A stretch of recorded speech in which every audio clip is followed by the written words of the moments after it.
Hello అండి. Welcome to Shannu creations. ఈరోజు నేను బ్యూటిఫుల్ డైలీ వేర్ ఇయరింగ్ కలెక్షన్స్‌తో మీ ముందుకు వచ్చేసానండి.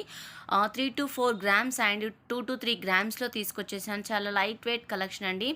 డైలీ వేర్ పెట్టుకోవడానికి మాత్రం చాలా బాగుంటాయి. జుమ్కీస్ డిజైన్ లాగా ఎక్కువ బుట్టాస్ పెద్దవి కాకుండా చిన్న చిన్న బుట్టాస్ లాగా ఉంటే బాగుంటుందన్న ఒక ఒపీనియన్‌తో తీసుకొచ్చానండి. మీకు ఏదైనా ఎవరికైనా హియరింగ్ నచ్చినట్టయితే వెంటనే స్క్రీన్ షాట్ తీసి మీకు దగ్గరలో ఉన్నటువంటి గోల్డ్ స్మిత్ దగ్గరికి వెళ్ళి చూపిస్తే వాళ్ళు అలాగే చేసిస్తారండి. మీరు కావాలంటే ఎక్కువ కూడా చేయించుకోవచ్చు. బట్ డైలీ వేర్ కాబట్టి సరిపోతుంది ఈ లైట్ వెయిట్‌లో. అండ్ ఎవరైనా మా వీడియోని ఫస్ట్ టైం విజిట్ చేసినట్టయితే ప్లీజ్ అండి సబ్స్క్రైబ్ చేసుకోండి. పక్కన ఆన్లైన్ బటన్ ఉంటుంది, దాన్ని ప్రెస్ చేయండి. ఎప్పుడు నేను ఏ వీడియో పెట్టినా మీకు నోటిఫికేషన్ అనేది వెంటనే మీ వరకు రావడానికి ఆన్లైన్ బటన్ ప్రెస్ చేయమంటున్నానండి. అండ్ బ్లాక్ బీడ్స్తో వచ్చినటువంటి జుమ్కాస్ కూడా ఉన్నాయండి. అది వచ్చి 5 గ్రామ్స్లో ఉంది. అండ్ 3.5 గ్రామ్స్లో కూడా ఉన్నాయండి, కొంచెం లైట్ వెయిట్ కలెక్షన్స్లో. మొత్తం మీద ఈ కలెక్షన్ మాత్రం జుమ్కా డిజైన్స్ తీసుకొచ్చాను ఫర్ డైలీ వేర్ కలెక్షన్ అండి. Thanks so much for watching my video.